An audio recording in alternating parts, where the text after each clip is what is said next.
John Madden used to talk about the unstoppable force meeting the immovable object. Well, it happened on Sunday Night Football, and spoiler alert, the immovable object wins out, baby. You know it. The Eagles defense put on a clinic against one of the most explosive offenses in football. We'll break down another big NFC win for the Birds for the love of Broad Street.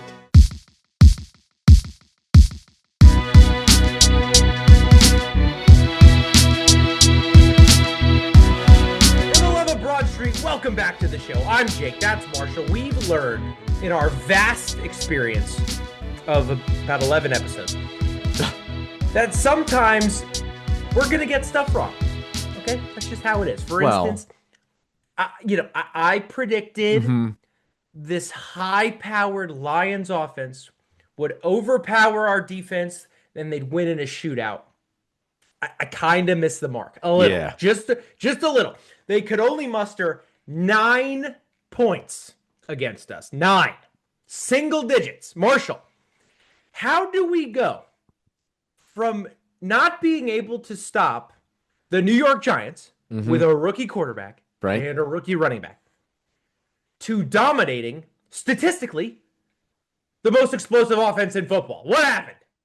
I just think this defense is playing out of its stinking mind right now. And the addition of Jalen Phillips, we're going to talk about it. I think this is where you have to start here. 2 weeks, and the change in the tone, the change in the pressure, the pass rush is getting there. Jared Goff is disrupted on almost every throw he makes in this game. There are 3 or 4 that you could say, all right, he had a decent, clean pocket to throw from, and he kind of burned us on the ones that he did have a clean pocket to throw from.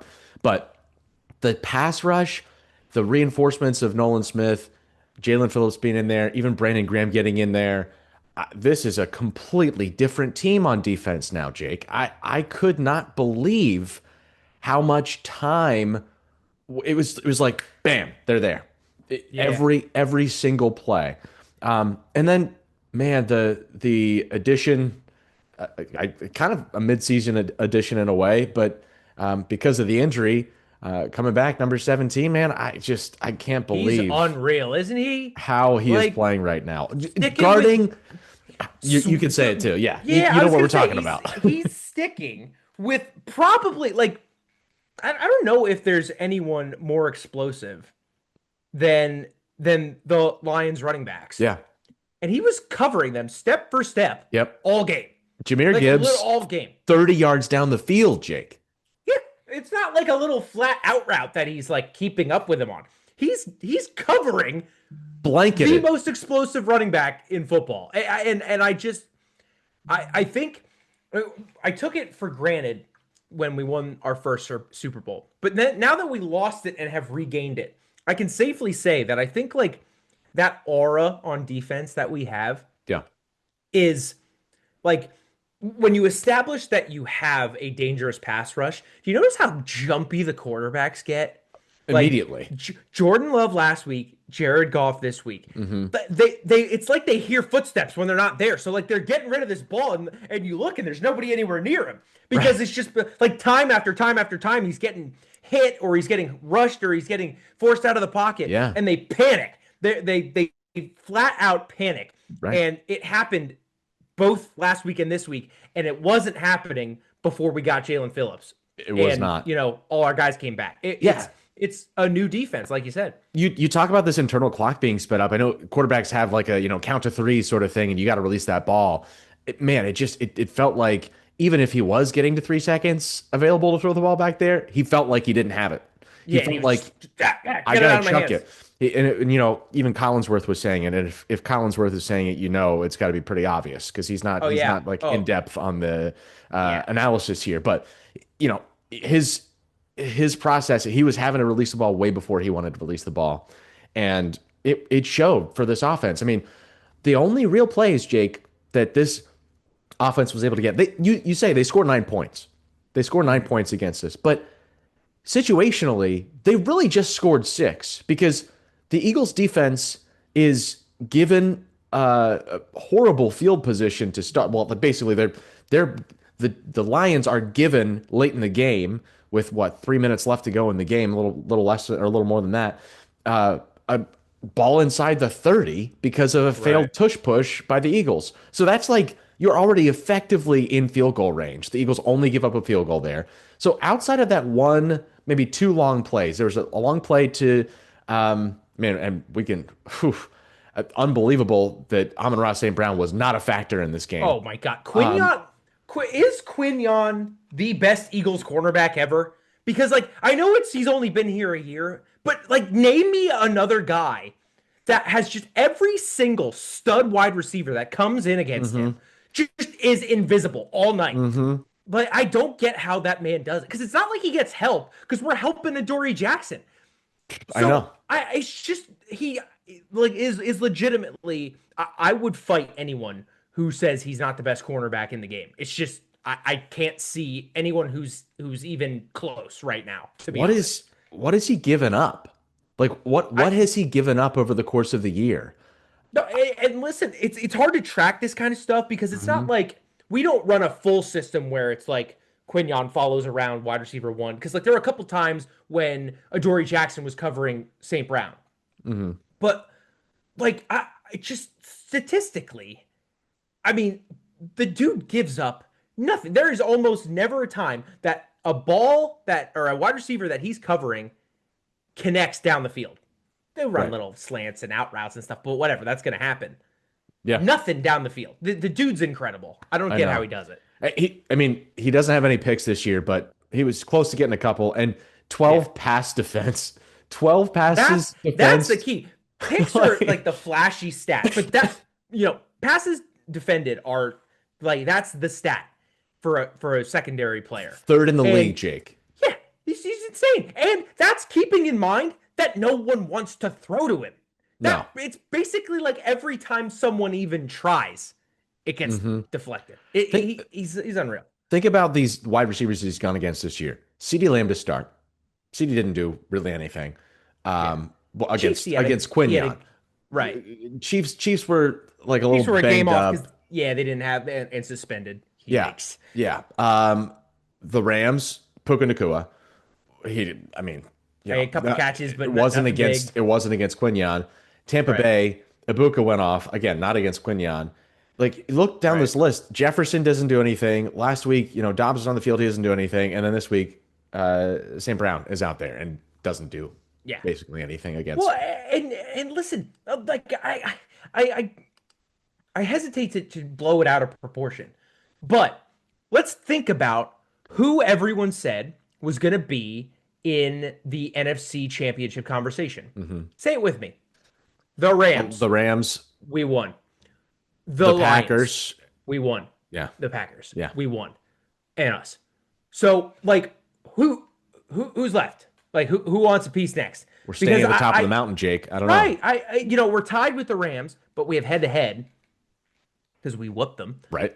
And no, I shouldn't say whooped. We Well, won with a field goal block. But hey, yeah. a win's a win. Until the fourth quarter, we were whooping them, though. I feel like we were True. ahead Yeah, by a it was lot. all big comeback in the fourth quarter. But it like we said, they lost against like the bad version of our defense. Right. I What would know. they do against now? Like I I know. just feel like no one can move the ball against us. If the Packers last week, I was thinking, okay, they're missing a wideout or two. Tucker Kraft was out; he's done for the season. But like, what's the Lions' excuse? I mean, I know Sam Laporta wasn't in, but other than him, all those weapons were still in there. They had some defensive injuries, sure, but not on offense. And what they do? 9 points.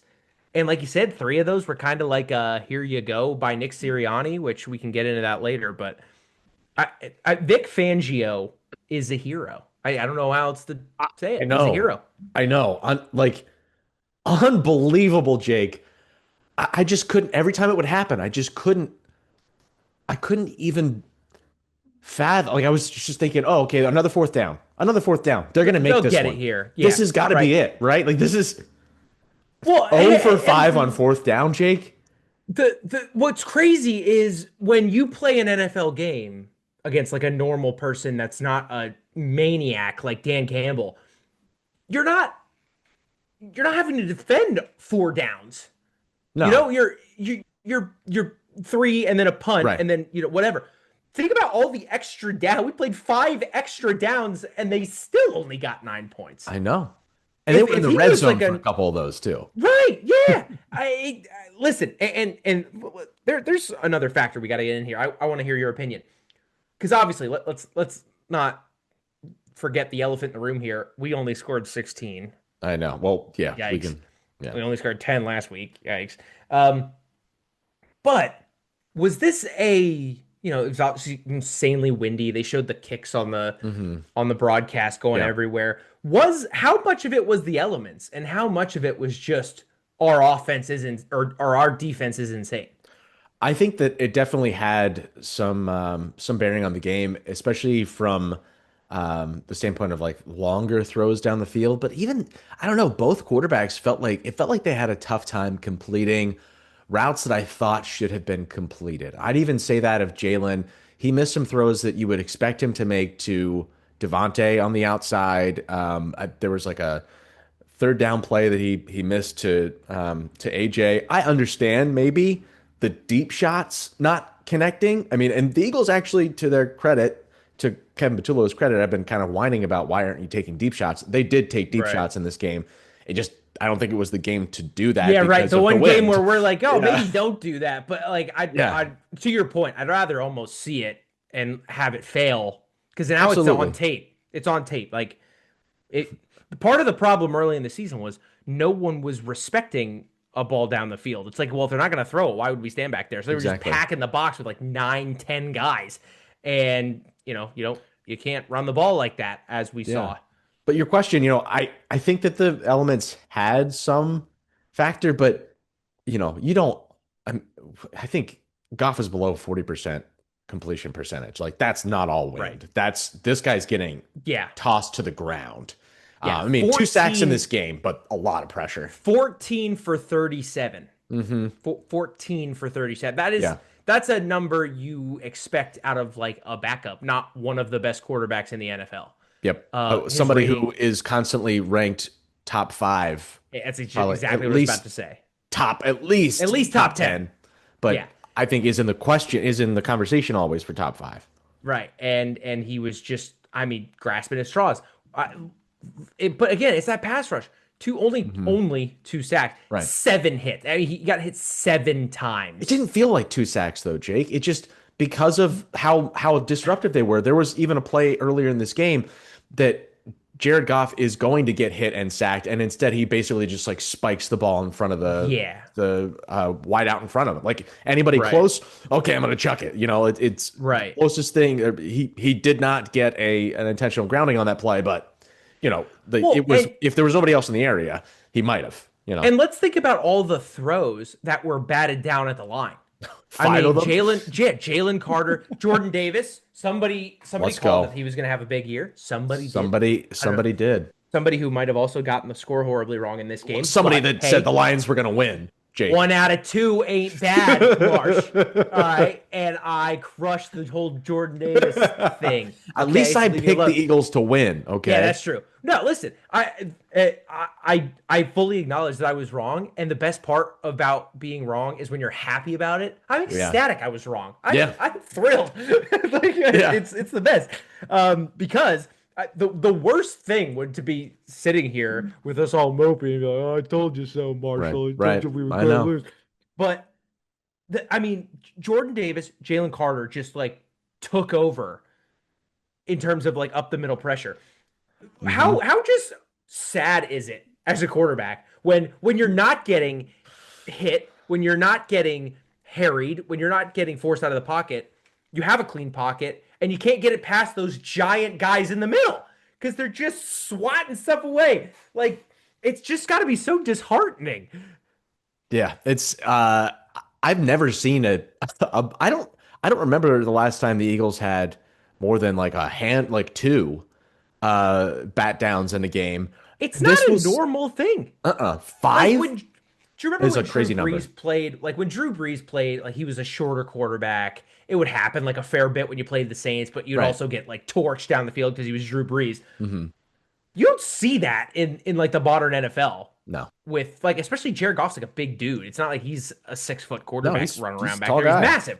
Yeah, and it's not the height. It's like how much push Davis and Carter were getting because they're right Yeah. in his kitchen. He doesn't have any room to release that ball. And like they said it on the broadcast, he was to the point where he wasn't even able to like finish his throwing motion. He was like letting it go early because there's guys in his face. He doesn't want to fumble, and it really is like a mental game now with this pass rush because even when they're Mhm. not there, you're like they're coming, They and are. it's got to be terrifying.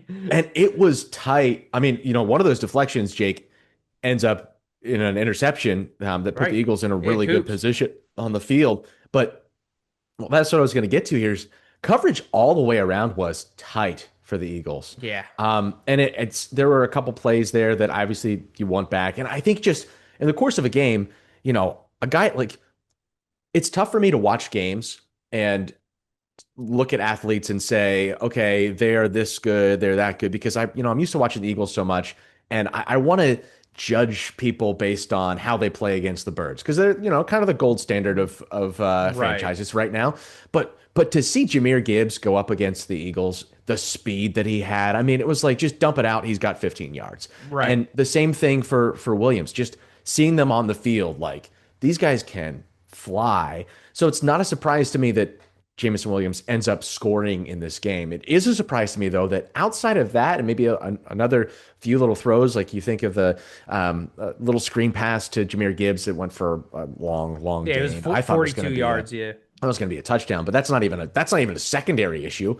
That's like No. it's kind of like, That's oh more of well, like a they caught you scheme. off Well, because guard, off guard. Yeah, we brought pressure and they ran a screen, which is the perfect play call. And it's not like, oh, the Eagles failed. It was just they made a good play call. right. But this secondary, there were no weak spots, Jake, and we've been No. talking about this second cornerback position being a problem for the Birds. Adoree Jackson had a ridiculous game and a crazy good pass breakup on a 3rd and 10 in this game. I was just shocked. Hand up. Listen. Dramatic zoom there. That was nice. Yeah. Listen. Hand up. I may have been the biggest Adoree Jackson hater after the Yeah. preseason. I was like, this dude sucks. Get him out. When he made that little like soft, you know, lame attempt at a tackle. Oh, yeah. It was at the Giants. I That was think against the Giants first Giants. time. Yeah. I was like, get this guy off my team. Like Hmm. I was done. Yep. I think Hand we up. both were. Yeah. Last 2 weeks, I mean, he did give up the touchdown to Adoree Jackson or to Jameson Williams. Hmm. But other than that, I mean, I can't really think of a lot of bad things to say about the guy. Uh, No. Had that huge play on Amon-Ra St. Brown on 3rd down to Hmm. get us off the field. They punted after that. That Hmm. was one of the few times that Dan Campbell decided to punt this Yeah. game. Yeah. Um, he just I wonder how much of it is getting the pass rush because now he's not being asked to cover Absolutely. for 10 Absolutely. seconds like he was in the beginning of the year. He's good enough to cover for 3 seconds like you're supposed to. Yeah. I mean, even think back to the Buccaneers game, right? It's Darius Smith, right? He's Right. he's the good rusher for this team at that point. And you get plays like Bucky Irving going for a long, long touchdown. It's Right. not a play that was like, oh, okay, all of a sudden he's wide open. It's like a play that took like 6, 7 seconds to develop. Pass rush doesn't get there, and now he's on a linebacker Well, 60 yards down the field. yeah, I was gonna say, like way down the field, and the amazing thing to me is like we lost Zadarius Smith. I don't think we I can know. we can forget that. Like he Yeah. was the guy. We Yeah. lost him. And imagine like I kind of feel bad. Now I'm almost like, hey, come back out of retirement. Like now you don't have to be the only guy Right. playing. Yeah. And I I'm over the moon, but I am surprised about how much better it's gotten with one guy, i.e. Jalen Phillips. Like But I'd argue, Jake, yeah, it was one guy, but there was a group around that one guy. I mean, not having Nolan right, Smith for the course of this season was right. a problem. He was supposed to Right. be the guy. He was supposed to be the Yeah. Za'Darius Smith in week 3 that we did not have. Like Yeah. The Josh Sweat replacement. he Like, was, yeah, he's like the next up and comer, right? And we didn't Right. have him for the majority of this season so far. He comes back, and then you get Brandon Graham back into the mix, and now it's like, wow, okay, we have a full bona fide rotation again, which Right. is what you want if you're Vic Fangio's defense. And then finally, oh, okay, well, yeah, Adoree Jackson does not have to cover for 15 seconds on the back end. He's not going to get burned on a double, triple, quadruple move, whatever, because the quarterback's going to be either having to throw the ball away because he's about to get sacked or he's getting sacked. I think the pass rush can cover a lot of bruises, can cover a lot of bumps. I think the Eagles secondary, if I think back to like the first Eagles Super Bowl, Jake, that secondary to me was decent. It wasn't brilliant. It was Ronald Darby. It was Patrick Robinson. It was Jalen Mills, Jake. Yeah. These weren't all pro guys. No, Yeah. they were not all pro guys, but what was happening up front? Fletcher Cox was getting pressure. Brandon Graham was getting pressure. Jake Long was getting pressure. Like, this was a team built to you think about that interception Patrick Robinson has in the NFC Championship game that year. What happened on that play? Yeah, he gets his arm hit. Blown up. Yeah, he gets his arm hit, and it goes right into Patrick Robinson. So like, the two have to be working in tandem. Cooper DeJean makes a play because the defensive line is making a play, right, and vice versa. Quinyon Mitchell's making plays because Jared Goff has to throw that ball much quicker. And on some of these fourth down attempts, Jared Goff's throwing it at people's feet because he doesn't have enough time to step and step up in the pocket and deliver the ball. Fourth down attempt that's way in the Eagles' territory, down at the 14 or 13 or whatever. It's a goal to go situation. I think it was, I think it was from the 3 or something. Yeah, and he just has to throw it at Amon-Ra St. Brown's feet because he's got nothing there. And then the next possession that they try to go for it on fourth down, way behind Amon-Ra St. Brown.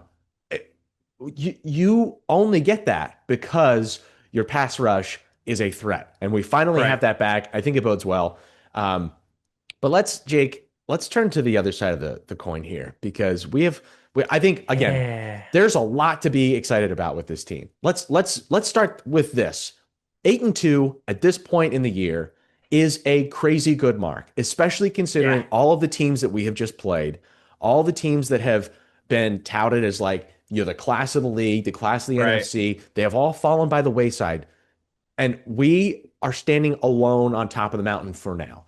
We have an opportunity to keep that going. But the biggest and probably most glaring problem for this team is the offensive play calling and the offensive execution. Let's go back to those turnovers. The first turnover in this game is, and I would say that the turnover on downs to me are still turnovers. I think Nick Sirianni said they count as turnovers, kind of. But it says it in the name. It's good enough for me. Exactly. But the first turnover in this game is Jordan Davis gets the deflection. It's picked off by Cooper DeJean. He takes it back to the 13, the 14. We run 3 plays.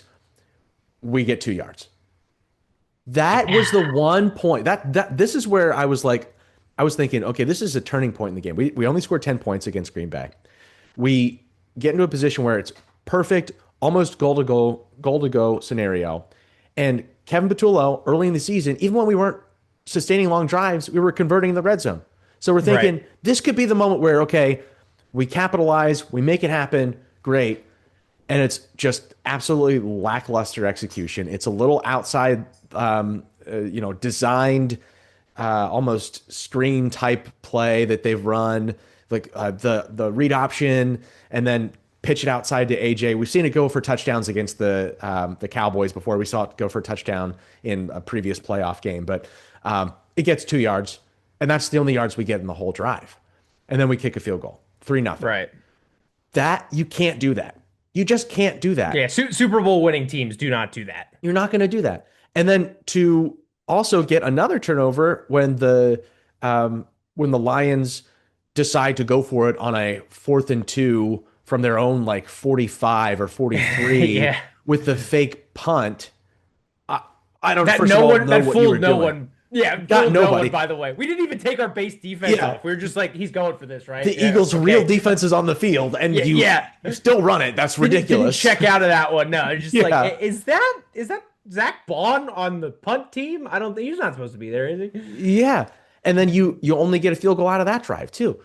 So I mean the missed opportunities top to bottom. Like the defense did everything it needed to do to put this Eagles team in a position to score 35, to score Right. 45 Right. against one of the best teams in the league.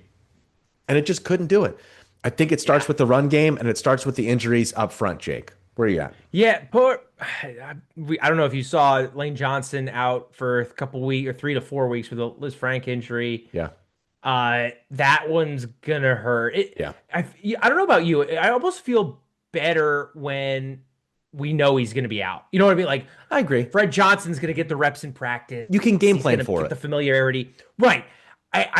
It's it feels like it hits harder when he leaves early, like he's done the last 2 weeks. Hmm. Not that I'm wishing ill on Lane Johnson. He's one of the best to ever do it, Yeah. but maybe it will serve us a little better that he's not like trying to just grind through it, and he's just gonna, go to the bench and stay there and get better, hopefully. Yeah. Hopefully that will fix itself. But like Jalen Hurts hater back. Listen, Hmm. this is like this typical Jalen Hurts stat line for when we win these, like, let's face it, like lackluster offensive games. Yeah. 14 of 28 for 135 yards. That's like a high school football I know. stat line. Yeah. And talking about high school football stat line, Saquon Barkley got 83 yards, which you're like, oh, that's a solid total, but it was on 26 26 carries. carries, Yeah. which is 3 yards per carry. It's not Hmm. lighting the world on fire. I'll tell you what though, Tank Bigsby has a little bit of juice. Every time he came in, I felt like he gave us a little something. Yeah, Eight and a half 17-yard run. yards. Yeah, 8.5 yard average. I mean, like, I ju- You're not I taking Barkley love out, right. It's not. I'm but not advocating for him to start over him or anything, but it's just how nice is that to be able to have a guy that with that much juice coming off the bench.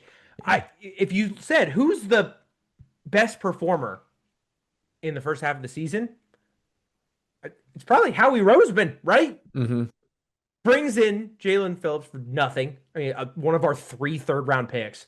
Brings in Tank Bigsby for nothing, who looks great off the bench. And this is a little conspiracy theorist of me.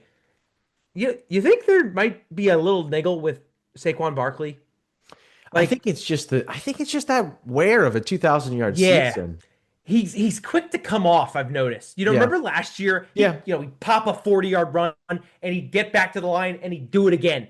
Yeah. He seems much quicker. Maybe he's just more confident in Tank Bigsby Hmm. and Shipley this year as opposed to Shipley and Kenny Gainwell last year. But I felt Um, Gainwell gave us a good change of pace right. previous seasons too. So, and he was at I one point the starter for this team, week one of the. Which kind of goes to my theory of I just wonder, he's had like the groin, Mhm. he's had like you see all these little niggles that keep coming He's up. not as healthy as he's letting on.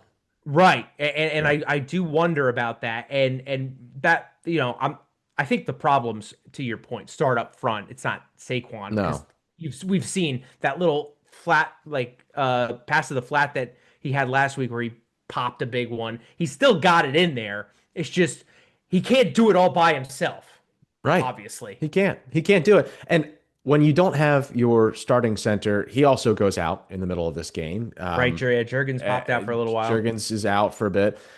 Brett Toth, we could talk about the tush push, which early in this game, I didn't understand, Jake, why the Eagles decided not to go for it on a 3rd and short. Yeah, that was weird, wasn't It it? was just really uncharacteristic of them. I was like, wow, Yeah. okay, immediately this is going to be a tush push situation. They don't go for it. They run a inside handoff to A Saquon and they normie lose inside zone. 2 yards. I'm Right. like, oh, that's not good. So I think what that was though, Jake, was an admission by this offense that Cam Jurgens was not ready to go, 100%. and Right. that even Johnson was not as ready to go. I mean, we saw Right. this guy come off last week on a cart, On a car, he couldn't walk. I mean, the dude could not walk a week ago. and he's in his middle 30s. This Right. guy's not a young guy anymore. Which in Um, football years is like 100, by the way, he's for those of you who aren't familiar. He's ancient. I mean, he was here when Chip Kelly was here. He was here for the Eagles' That's first crazy. Super Bowl win, Jake. That is crazy. That I mean, yeah, it seems like a whole like millennia ago, but he was here Yeah. for all that. I think you just saw an offensive line that has been beaten up, and I don't know what Dickerson's looking like these days, but I still don't think that he's 100%. I think he's been Yeah. kind of down all year. So yeah, you're not converting these tush pushes. That was such a and also there's some false starts and some penalties there that were just kind of dumb Yeah. on the Eagles' Hold on. part. Let's But hold on. I want to talk about this because I listen, admittedly, the national media is right. We've gotten away with a couple of false totally, starts I agree with on that. tush pushes. Yeah. But isn't it shocking how when the referees get it wrong the other way, because that guy being in the neutral zone and then Steen reacting, that's on the defense. That's Mhm. not a false start. That's Yeah. on the defense. He's not allowed to be in the neutral zone. And when Steen moves, defense lines up in the neutral zone, 5 yards, first down. So Yeah. when they get it wrong, where's the outrage? You know what I mean? Yeah. I You can't have So it both ways. You can't say, "Oh, well, the Eagles get calls on their tush push," but when it goes against us incorrectly, not a peep. So Nobody's talking about it. this is the way that Nick Sirianni described this in the press conference, and I was not familiar with this rule, Jake. But this is the way that he talked about it: was as soon as Steen lines up, he is in his stance, just because the defensive lineman is in the neutral zone. That does not allow him to reach across and touch. If he does that, then that is on the offense. Oh, If the defender like lurches forward, jumps and touches the offensive player, Steen, then obviously it's a neutral zone infraction that will be flagged by the officials. But what would have happened there, and what Nick Sirianni is saying Steen should have done, he said, I needed to do a better job of coaching him up on this, is when he sees him lined up in the neutral zone like that and just stationary, he should have just let it go and and hope just that snapped it. and snapped it, they would have gotten an offside penalty. Okay, But I know that that has not always that's happened.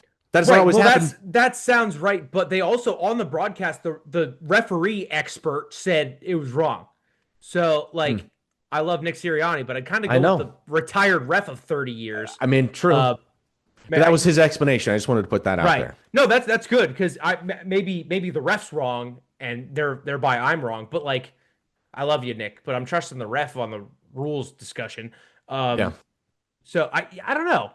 Either way, uh, the refereeing on like, hear me out here. Remember the two consecutive tush pushes where we got stopped? Yeah. Go back and watch the one on third down. Okay. He got that. I will stand by this, ladies and gentlemen. He got Yeah, that I first think he down. did too. I no, I remember that one. The fourth do. down one, he got stopped short. I'm hand up. He got stopped short, but Yeah. they got the first down on the third down one, Mhm. and we shouldn't have been in that situation in the first place. So there Right. again, even if Nick Sirianni's right and the referee's wrong, and that should have been a 5 yard penalty. There's another one where it's like, okay, where's the outrage? Where's the I know. you know? And this again, all of this stuff, all these failures to me, Jake, prove that this play is not a play that you ban. This is a Right. play that is the success of it requires good players, requires an offensive line that is moving in tandem, requires good technique, getting lower than your opponent. I mean, this is a physical play. And I've heard some pundits out there saying this, hey, the Eagles could have taken some opportunities to go maybe on the outside, do one of those, toss plays the wrinkle. to Saquon Yeah, the Barkley. wrinkle. And there was even, I don't know if you saw this, but Mark Andrews for the Ravens on Sunday, he faked the tush push, rolled out, and then ran down the sideline for a Got like touchdown. 20 yards or whatever it was. Yeah. I mean, there are plays to have off of this play and Right. and use the defense's aggression against it. But again, I think it just goes back to a lot of things in this offense, Jake. Come back to this offensive line and it just not being healthy. I mean, we really haven't had Right. a full game with what should be Everybody. true offensive line playing. Right. And I think that matters a lot.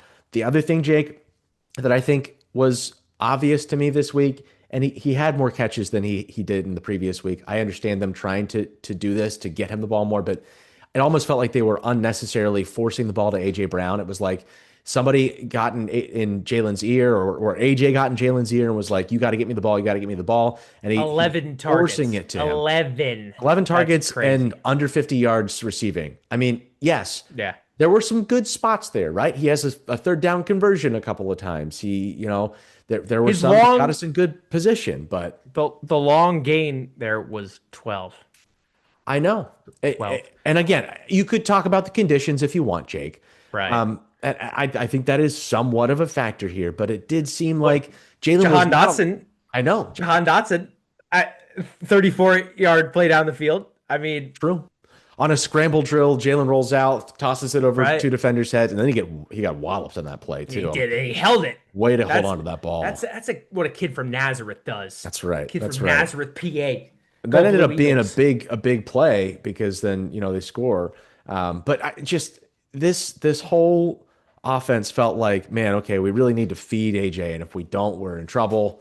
And Yeah. not from a like, oh, we're not going to be able to move the ball trouble. We're just in trouble about keeping AJ happy. Yeah, Um, right. Which is like this is the thing I hate. It's becoming like a priority and it's affecting the play because we're yeah, force feeding him targets when there's double coverage draped all over him. And right. then when we have that ball on the field and he stops his route, I screamed at the TV. I'm going to be honest, ladies and gentlemen. I was like, if you want the ball so bad, then run your route. Like Yeah, this is I what get you've it. been complaining about. Go run the route. Yep, It drives me nuts. He I drives know. me nuts. There I was no way hate that was going evil to be wide completed receivers. either way. I don't think, but he still needs to have Right, but that they don't quit on the effort. route. I mean, The other one here, Jake, that I thought was a big missed opportunity was that one down the sideline to Saquon. Jalen, I mean, I don't even know if there's Saquon no, was really looking for the ball, yeah, but that would have been that you was would have gone on. up. It was Yeah, on. you would have gone up by a pretty insurmountable lead right here. Right. Okay, let's talk decisions, Jake, because again, for the second week in a row, with the game on the Ugh. line, Nick Sirianni decides to go for it on a fourth down. In our Um, own this territory. time in our own territory. Uh, Yes, it was a little different circumstance, Jake, because this is a 10-point lead instead of a 3-point lead. But but what did you still, think of that decision making on that play? listen, I might not be the best guy to ask you about this because I'm super conservative. I think I talked about it on here before. Like I Yeah. was very pro fire Doug Peterson Yep. because he did the same like dumb, Yeah. unnecessarily risky decisions. I hate it. Hmm. Why? Like it's almost this is gonna sound counterintuitive. It's almost more egregious when it's a two possession game, right? Because when it's one possession, you're one big play away from giving it up. Right. With this, just punt the ball. Uh-huh. Just punt the ball. Hmm. Because then they have to, even if they make one big play, now they got to go get an onside kick or they got to stop you again, whatever they choose to do. So punt the football. Punting is not a dirty word. It would be, especially on a crazy windy day like that, other than kicking, punt returning and kick returning is the next hardest thing to do. Yeah, you're gonna muff one potentially Right. So back there. go make him earn it. Go make him catch a ball when the Yeah. wind's swirling around like that. And worst case scenario, he calls a fair catch and they have to go 75 yards or 65 yards, whatever it turns out to be. I just And the I Eagles I only held really them to what, like, I mean, I think it was less than two first downs on that drive because right. they You ended up kicking a extend field goal. that So, field. yeah, I, because oh, that's what it was, Jake. They had a 4th and 17 on that drive. right. So, in that circumstance, then they're having to go for it on the 4th and 17. Judging from the way the Right. Eagles defense have been playing all night, you're not going to Take convert that that. 4th and 17, and then you Right. got the ball back, and you're in your probably own territory or Yeah. in I the I territory of the opponent team. I have been at work. I've been getting a lot of clowning because like the offense isn't scoring a bunch of points, I don't and care. there are so many people that don't realize that like the old style of football with like field position and defense. Hmm. Guess what that does? Yeah, It wins football get games. rings out of it. Like look at the Bengals, right? Like the Bengals have played a couple games where they've put 40 plus points up and lost. You know how much good that does you in the end of the day? Nothing. It's an Mm-mm. L. Mm-mm. And we Yeah. have now won 2 games, scoring less than 17 points. Yeah. And one, you know the last time that happened, Marshall? This is a fun fact. 1935 was the last time that the Eagles won 2 straight games, scoring less than 17 That's points. crazy. 1935. That's But crazy. like, if we're gonna play, this is why I'm so frustrated. If we're gonna play 1935 football, which is basically what we're doing with an Hmm. elite defense and a meh offense, Yeah. then you gotta punt the ball, Nick. Yeah. Punt the ball. Hmm. Just punt it. Braden Mann's good.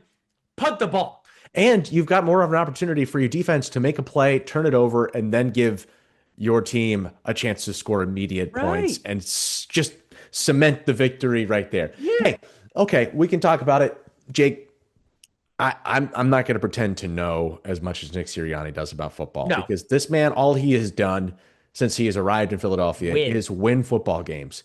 And I Amen. know it has not always looked as high flying and as fun and as powerful as some of the, Andy Reid offenses of old. You think back to the, 2011, 2012 Eagles with Michael Vick and Shady McCoy Right. and Deshaun Jackson and all these guys that are just zipping down the field and they're scoring a bunch of points, putting up 55 on the Commanders of old, and still not being able to make it out of the first round of the playoffs. Yeah, 0 Super Bowls during that time, I might add. Yeah, so this guy, he has the mindset. He is able to get his team in the right He just positions wins. in the right frame of mind to win, and especially against top tier talent in this league. I mean, the Ruben Frank had a stat where it's like the Eagles are plus 17, like have won 17 more games than they have lost against playoff opponents or above 500 opponents in the That's last 4 years. crazy. And that's like That's the crazy. most that any other team has is like five plus Yeah, five. it's not even close. You cannot. We are experiencing a dominant period of Eagles football that we may never experience again in our lifetimes. And I think we need to stop for a second and just appreciate that Right. because whatever happens here, 2 Super Bowls in 7 years, Jake, is a feat for this franchise. And we could Oh, get to a third, appearing in a third. Here, I was gonna say Is getting there in the first place is a feat, and then we won 2 of them, yeah. which is even better. But you know, let's put aside the past Okay. and let's look forward Yeah. because, ladies and gentlemen, I have a confession to make. I like to think of myself as a pretty good person. I really do think I'm a pretty Okay. good person. I'll give you that. When the Eagles play the Cowboys, Marshall, It's different. I am the worst. Me I too. turn into a monster Me that too. like that parents wouldn't want their kids to be around. You know what I mean? Like Yeah. offensive, Yeah. just ugly, I am a bad person. So, Uh-huh. if you see me on the street, ladies and gentlemen, if Watch out.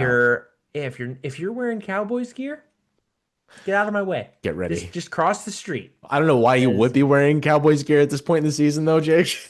Yeah, true. They're not doing great. They're not doing great. But Marshall, am I? So I will say, lately, what are we? Have we won 3 of the last 3, 4 of the last 4, something like that against Dallas? Yeah, I mean, they didn't have Prescott last year, so we could have Right. won both. So I haven't been as awful because like we've Yeah, beaten them pretty handily. right. Um, what do you think? Is the offense going to figure it out?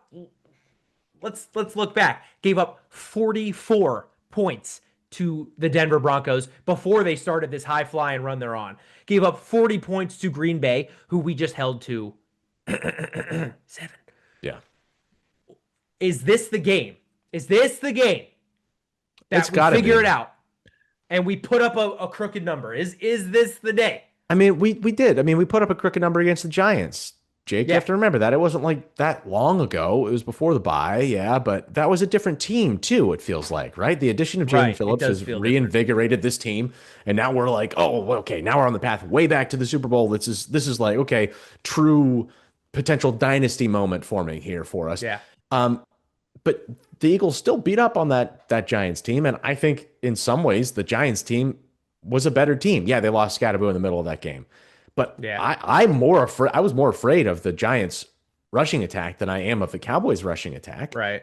I'm more afraid of some of the wide receivers well, I guess I can't say that because CD Yes. Lamb's Well, good, CD but Lamb's CD Lamb's yeah. gonna be a problem, but If Neighbors is out in the field, I might be more scared of Neighbors than I would have been out of CD Lamb. that's fair. That might be fair. But you're going against George Pickens and you're going against CD Lamb after the way the Eagles handled Jameson Williams and Amon-Ra St. Brown. I'm feeling pretty good about their Yeah. standing.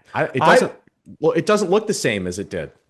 yeah, if this was last week, and I said it, I mean, James, in fairness to what I was talking about last week, James Williams still went 4 receptions for 88 yards. Yeah. So it's not like Adoree Jackson's like all You take pro one now. play away though, and Right, it true, doesn't because look as good. that was half the yard. So it Yeah. would have been 3 for 48, which is I mean, it's not great, but it's No.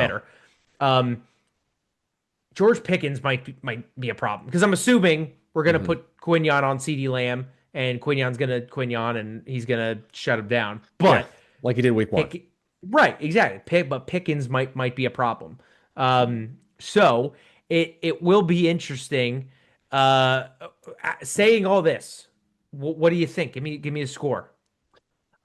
So I think the Eagles are in a better spot right now than they have been at any point.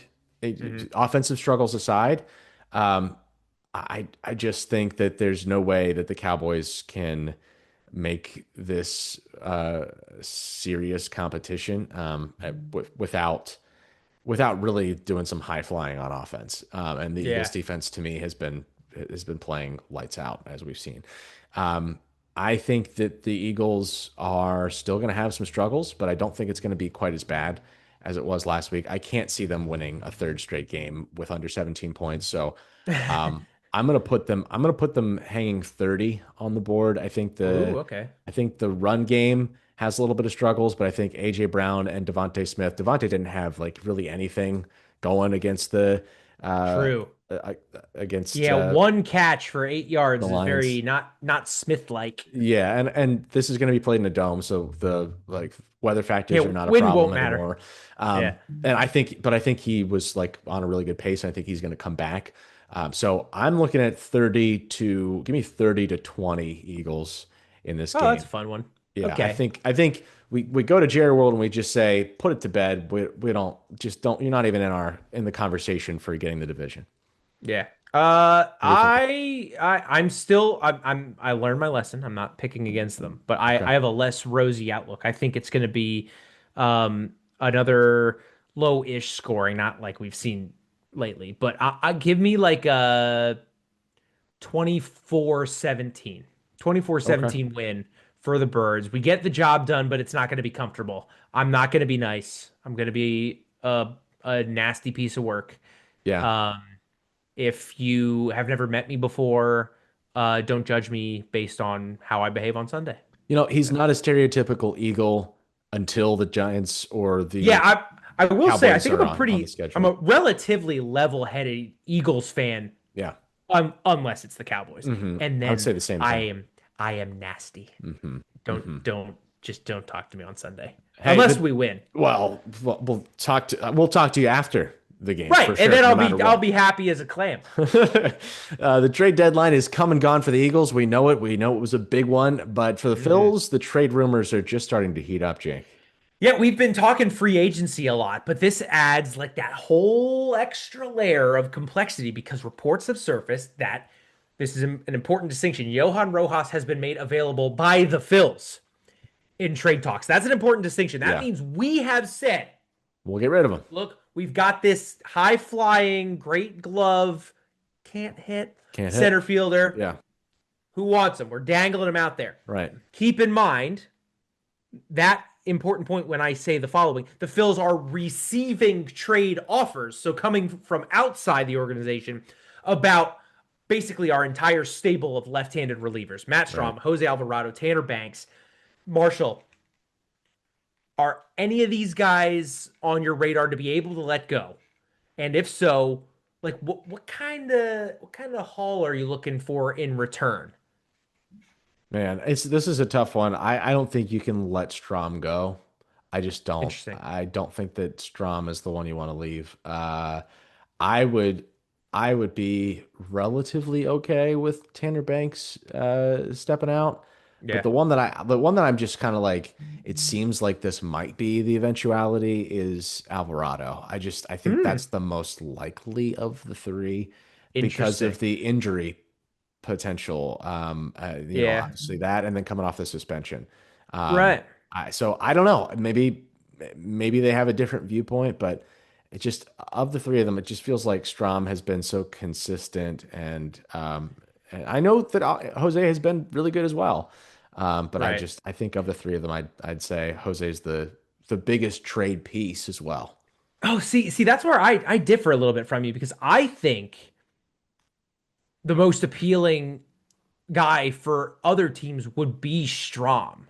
Okay. Like because he's so consistent. You know what I Yeah. mean? Yeah. Like Yeah. Yeah. I think if you were good like my thought is and this is why I was stressing like the distinction between we're offering him versus getting offers for.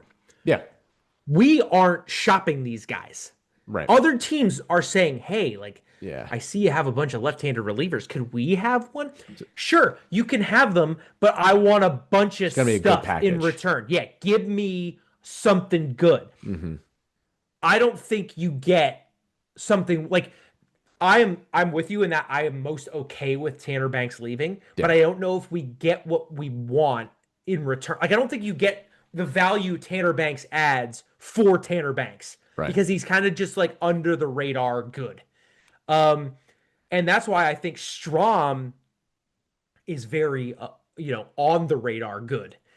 Yeah. And that consistency you talked about, that fire that he brings, like I think a lot of teams would pay top dollar for that kind of guy. Hmm. So have him. I wonder if Alvarado, obviously, when he's on, he's one of the best. But does the injury weigh in? Does that suspension make anyone nervous? Is that going to lower what they're willing to offer? And at Yeah. that point, I would just rather keep him, right? Because Hmm. like I really believe we're trying to win a World Series like now, or maybe within the next 2, 3 years. Well, Because if if that's the not, case, then then I wouldn't get rid of Strom. and Like, there's another point. Like, yeah, if you're really trying to win, you don't give any of them up. I But know. it's a value. It's like a cost benefit analysis. And that's why I'm so anti getting rid of Banks because I don't think you get anything for him. Right. That he like at least anything that surpasses his value to us. He's a very valuable guy.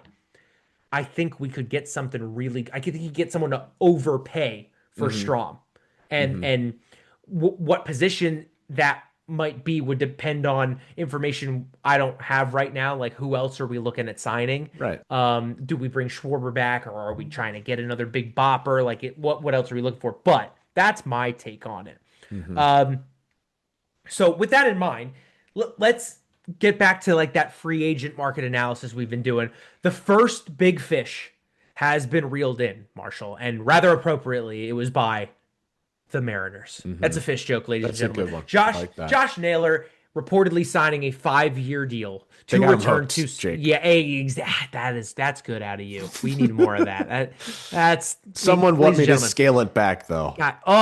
This is major market stuff that you people are listening to, and I don't even think you realize how good that is. I hope you're Uh, not offended. okay, that was a little bad. That was rough. That wasn't major market. That was very small market. We'll look past the last one. Those first two are great. Listen, 5-year deal. With that in mind, let's take a look at first base. That was the intention before we jump to the outfield anyway. So let's talk first base.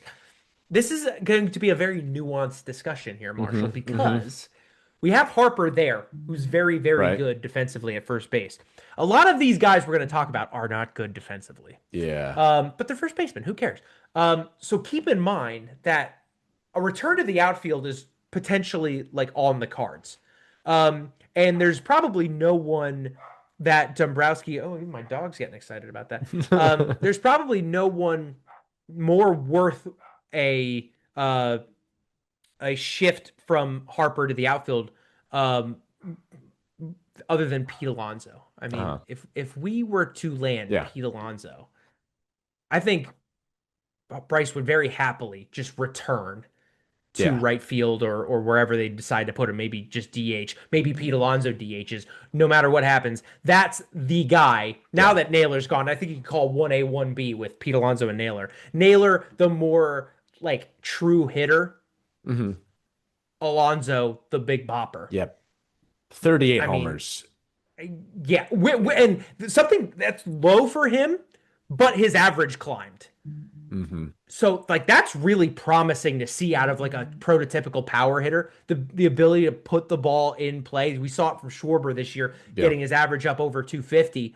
Uh, that's a really good sign. He's only 31. I know that seems a little old, but for first base in the MLB, Yeah, that's you can play like till you're 37. right. You can play till you're 40, like Yeah. a couple of the guys that are on this list. Yeah. But he's probably going to be demanding one of those mega deals we've been talking about. Do we have Hmm. the money? Do we have uh I guess the willingness from Middleton to invest that much? Yeah, I don't know. Does What do he you think? Is does he he worth fit it? here? Does he fit here though? I don't know. I don't know enough about him from a personal level. And it So feels like the Phillies want to get a guy who's going to be a good clubhouse guy too. right. Um, And I mean a guy that's called like, Pete the Meat feels like a Philly guy, doesn't he? Like maybe, Pete the Meat. Come maybe. on. I mean, Yeah. that's a board. The if we're talking about a fit from a lineup perspective, I would say for sure because Yeah. he's a power right-handed bat, which we don't really have. We got a lot of lefty boppers. We don't. Yeah. We have Trey Turner, who's a good right-handed hitter, but he's not a No, he doesn't. bopper. Yeah. Bring the It'd be smack. really nice. Like Harper next to Alonso that's kind of terrifying for other Yeah. teams. I mean, like Harper and Schwarber are bad. It's bad. Don't get me wrong. It's really bad. But lefty lefty, you do what the Dodgers did, and you just put your the best lefty you got in the stable, and you pray. Hmm. With this, if you put Harper Alonso back to back, there's not like a lot you can really do when you get in those late innings. You're gonna be in a real big mismatch against somebody, Yep. and it's like pick your poison. Yep. Moving on from him, so that like Naylor's gone. Alonso is the other big fish. But the money, Jake, I just don't think that's Right. happening. Okay. So let's take it down a notch. Ryan O'Hearn. I don't think he's going to demand. It's a lot of money. Don't get me wrong, but he's not going to Hmm. demand like a crazy contract. Coming off a 281 year from a guy who struggled with contact, that's really good. Only Yeah. 17 home runs, but he's also a guy that like I'd be happy to put at first base. Like he'd be a defensive upgrade net because you put him at first base. He's a great glove. You put Harper in right, and Nick Castellanos is not playing there, and celebrate, as you will. Yeah. Um, the same goes for Carlos Santana. The only problem is the guy's 40 years old. But factor this in, Marshall. You talked about a clubhouse guy. He was the clubhouse guy for those really awful Phillies teams. Yeah. He was throwing TVs, if you remember, when guys were playing Fortnite. Hmm. He wanted to win baseball games. That's a Philly guy. Yep. So he would almost certainly take a 1-year deal. Yeah. Is that a direction you'd maybe want to go? I think. Cheap, great glove, Yeah. but I he's think ancient. it depends on what we've got in the outfield a little to me. I just Right. it's just where does he fit in the lineup? I mean, they released a just nasty MLB The Show Carlos Santana card, and he can play catcher and he can play first base, and I've been hitting him with it a lot. So maybe if we can Switch rekindle hitter. some of that, he's a switch. So Yeah. like if Matchup wise is a nightmare. that's a tough ask. But at 40, yeah, if he's just playing first base, can he do it for a couple more Well, years? and then again, Harper was not a liability in the outfield. Like, he hurt his arm. That's why they brought him to Right. first because they didn't want the wear and tear on his arm. But Yeah. he was good in the outfield. Yeah. But again, that's like that. If we sign him, that is going to put in big marquee letters like we want to win right World now. Series today. Yeah. Right now. Yeah. So again, that's kind of like Ryan O'Hearn, Carlos Santana. I'd call that like tier 2. After him, you're now looking at pieces that are changing the direction of this team, which I lovingly refer to as beer league softball. Like Luis Arias, probably the best like pure hitter. Like Hmm. I'm not talking power. He's a hitter. Yeah. The dude hit 292 and he was probably mad about it. That's what I'm talking. Like he's a hitter. Tony Gwynn level like put bat to ball skills. Hmm. Um he is awful defensively. He would probably almost certainly be the DH. Which then you're looking at no Schwarber. So again, that's like a directional thing. Give up the pop or get it from somewhere else, and you sign Luis Ariz to be probably one of the nastiest either one or two hitters in the league. Um, it's funny, Marshall. That doesn't really square with the circle that is the modern baseball No, team. no. But could it work? Maybe. I don't know. Yeah, What do you think? philosophical change. I'm more honestly, Luis doesn't really pique my interest as much as the next name on this Oh list. yeah. Oh And yeah. I just always, he's been such a good player for so long. I just always felt like, man, if we got Paul Goldschmidt on this Uh Phillies team, it could be a real game right. changer for the Yeah, I Phils. I, I want to keep like this is where we want to talk about like the how players evolve. This Hmm. is not like Cardinals Paul Goldschmidt, who No, is a bopper yeah, and an elite first baseman. I mean, one of the best first basemen defensively in the league. This yeah, is not that guy. mm-mm. He's 38 years old now. Um, if I said this hitting record, you would not think it was Paul Goldschmidt. You'd probably think it was like Trey Turner or something. 274, 10 home runs. That is not the Paul No, Goldschmidt that's in your mind. no, However, he's a great player with postseason experience and a former four-time Gold Glover. He had a really rough defensive year last year. Was that Yankee Stadium? Was that something else? I don't know. However, if you got the Paul Goldschmidt of old, he'd be priceless. yeah, And we'd be getting him at a price that was not that bad hmm because he's 38 years old. So hmm that you're really onto something there, I think.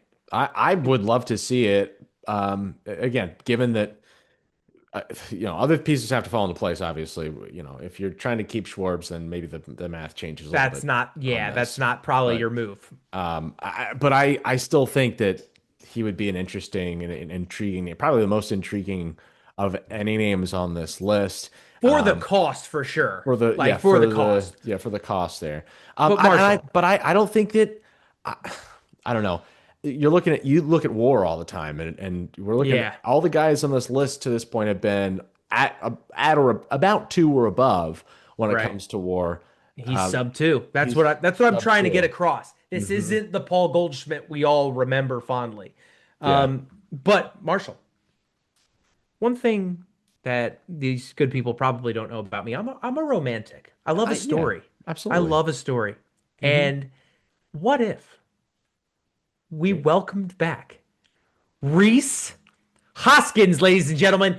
He's out of contract. He's done with Milwaukee. It's too cold up there. Maybe Yeah. he doesn't like cold beer. He seems like a cold beer guy, doesn't he? So Tension maybe wasn't that's brewing, I guess. yeah. Hey, please, guys, you are being treated today. Marshall's just going into the bag of tricks. But Reese Hoskins, it wasn't a great stint in No, Milwaukee, if I'm no. honest. I mean, he hit 237, 12 home runs. Injuries were a big part of it. Yeah. Um, he's also in that category where it's like I don't know what you do about first base. Like he's serviceable at first. Harper's probably better, but does Reese put up the numbers that you need from a productive DH? I don't think it makes sense on paper. I put him here because I'm a romantic. And do you remember when he hit that home run Of course I and he do. Of spiked that bat? course. I'm getting the goosebumps just I know. thinking about it. Come Yeah, back, Reese. I Come know. back. Put the Philly uniform on, baby. He's not gonna do it, Jake. You're probably right, but it would be so cool, He's not gonna wouldn't do it, it? Jake. At least admit it would be cool. It would be Give me cool. that. It No, would it would be be really cool, cool. and I It would would love be it. so cool. It'd be so cool, but I It would just be don't so think that cool. it's gonna like what he doesn't. Yeah. It's. I'm sure that it's almost Yeah. painful to think about for him coming back here and what. Yeah. It would be cool though. But like, yeah, what is he gonna come back and like, oh, here I am again. I'm gonna go play first base, and this is gonna be great, and all the same folks are just gonna Yeah. be back. It's not the same. But Reese, I love you. you know what? Deshaun Jackson made a comeback to the city. Yeah, right. Hey, Didn't go that didn't go crazy well good. either. So Um, maybe that's not what we want to talk about. Move on. Let's move on. Reese, I love you. Come back. Okay. Donovan Solano. All right. You missed We're Justin getting it. Turner. Yeah. Oh, sorry. Forgive me, Justin Turner. Come on. Justin Turner. Again, this is another guy where you get to put like the past out of your mind. This is not prime Dodgers Justin Turner. This is a Justin Turner who has a .9 WAR and hit 219 and Yeah. probably can't play first. Mm-hmm. Like, I don't know.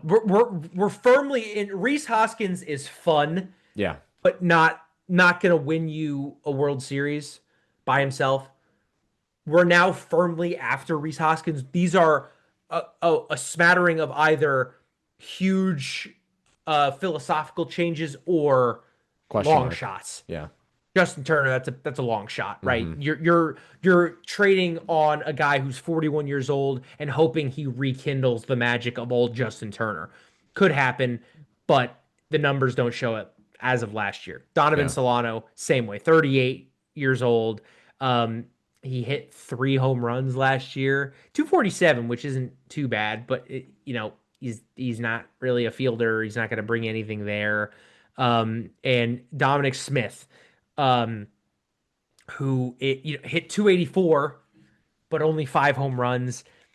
Pretty solid fielder, but he's not like he was started as a corner outfielder, and then they moved him to first because he wasn't really good enough out there. So he's like a decent glove, but Harper's probably better if you're just looking at a straight comparison. So I don't know. Do any of these guys interest you? No, I mean Josh Bell, No. I think is decent. So, okay, then we're moving into another tier Yeah. of Josh Bell, 33 years old, switch hitter, pounds the ball. I mean, Yeah. 2200. He's like a Kyle Schwarber light. He's like Mm-hmm. that's what you're kind of getting. He's a only D. I mean, he is a liability at first base, ladies and gentlemen. He feels like he's been around for a lot longer than just to be Because 33. he started because he was like Yeah. the young gun when he came in. Yeah. And that's why like the dude can rake. It's just strikes out a ton. Mm-hmm. Like the thing that Schwarber didn't do as much this year, which was strike out. You're gonna get like year one Kyle Schwarber where he's gonna hit 20, 30 home runs, but he's gonna strike out a million times. Yeah. And it's like it's fun, it's exciting. Does that move the needle enough for a championship? Probably not. Probably Again, not. by itself. Go complete 180. You can go get Ty France. Dude just went to the World Series, didn't win it. But he's the flip side. He's not going to hit probably more than 10, 15 home runs, but he's going to hit the ball. He's going to put the ball in play. He's a fantastic glove that can play probably other places other than first base if we needed him to. He probably wouldn't need to, but he could. That's like more of a Swiss Army knife kind of move, like similar to Luis Arias, but a budget option, obviously. He's only 31. He's got more playing time ahead of him. Stop me if any of these are intriguing you, Marshall. You don't seem thrilled. I'm not impressed by any of this. The only guys okay, let's go through the rest of these real quick. Lamont Wade Jr., Rowdy Tellez. Eh, eh, It's okay.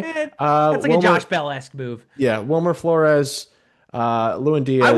I want to go out on a limb real quick and say I really don't like Wilmer Flores. I put him on here because I think he is an option, but he is a liability defensively. Absolutely. He doesn't put the numbers up at the plate to warrant how awful he is defensively, and he might be the slowest player in the MLB, which is a whole other discussion. Talk to me about this Akamoto guy. Okay, this is where I have a little fun at the I do all these lists and there's all these numbers and I go a little stir crazy. And then I get to the end and I go, I'm gonna sprinkle a little bit of something on here. Okay. Lewin Diaz, you might remember him because he was a Nat. He came up with the Nats organization. They kind of said this guy ain't gonna cut it and shipped him off. So he goes to Korea, not Japan, Korea. Interesting. And hits the snot out of the ball. Like, I realize that the pitching in Korea isn't MLB pitching. Yeah. But he hit 282 over there. Maybe the dude can still play, and like the MLB's just overlooking him. You want to talk about under the radar? That's way under the radar for the Samsung Lions, Jake. Yeah. Oh, yeah. I've been powerhouse in Korea. I mean, no, I don't know. I'm sorry. That was a joke. I don't know anything about the Korean baseball league. But yeah, well, they play the Apple Dolphins. So that's funny. That, ladies and gentlemen, that was also a joke, but it's very funny. The other guy, this is not under the radar. This is like everyone knows about this guy, Kazuma Okamoto. So it's so tough when you're it's like apples and oranges with pitching in Japan versus pitching in America. It's a different game over there. It's more contact focused, not as power focused. But you want to talk about just like a pure hitter. Kazuma Okamoto, 277 career, and his power numbers really fluctuate. But one season he hit 41 of them. That's crazy. If you want to get like the next, not that he's going to be Shohei Ohtani, but like the next big thing from Japan, that might be your guy. Nakamoto. What do you think? Like, what's your take on like the Japanese upper crust? Like, is that worth the flyer? Yeah, I think so. Yeah. I mean, I think that there's been some real good talent, especially pitching. I feel like pitching seems to translate better than the hitters. Yeah, for what it's worth.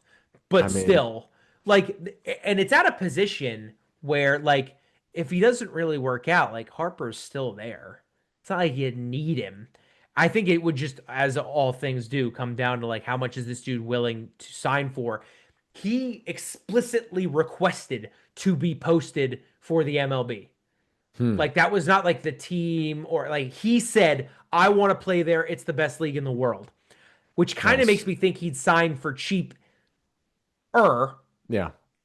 But I'm kind of thinking there's going to be a bidding war for this guy. I don't know what. Maybe. Yeah, he'd sign for. If we could get him on the cheap, that's exciting. Give it a go. But again, I mean, heck, the Dodgers are doing it. I think a lot of franchises are really looking to this more so than they did in the past because of the success, really, of Ohtani and Yamamoto and Sasaki and others. And judging by your relatively malaise reaction to the other options on this list, nobody's like, wow. Right. If you don't go get Pete Alonso or Ryan O'Hearn, it's almost like, well, why not? Like, let's bring something unknown in. Roll the dice to spice it up. Yeah. And I can't really disagree with you. I'd love to see Pete Alonso on the Phillies, but if we push that out of our minds that it can't happen because of finance reasons, why not? Work for the Dodgers. Exactly. And they got a couple of Japanese players. Got to follow the trends here, Right. So we'll get him, and then we'll get another two-way MVP perennial like Hall of Fame candidate, and we'll win a World Series. That's how it works. It's just simple. Just wrap it up like that. It's easy. So one of these moves right here, one of these guys that we told you about today, folks, they are going to be the final piece that the Phillies need to clinch a championship. That is a for the love of Broad Street guarantee. Stamp that. And it's worth almost nothing. So just be careful with those guarantees. But it could happen. It could happen. Be the missing piece. Could be the missing piece. Well, Jake, it's comprehensive, and we love thinking about it because there's not a lot of baseball to talk over the offseason until we get to spring training. So, I mean, there's a lot of questions to be answered here. Exciting opportunities, though, everywhere, at every position on the field. Yeah, it's fun to think about for sure. Fun to think about. We have an incredible week coming up with the Cowboys hopefully getting beat down by the Birds. It's going to be ugly one way or the other. Jerry World. Jake and I are in unison on our picks this week, so both of us are either going to be really happy or really sad. For the love of Broad Street, guaranteed. Yeah. That was good. All right, folks. For the love of Broad Street, there you have it. We'll see you next week.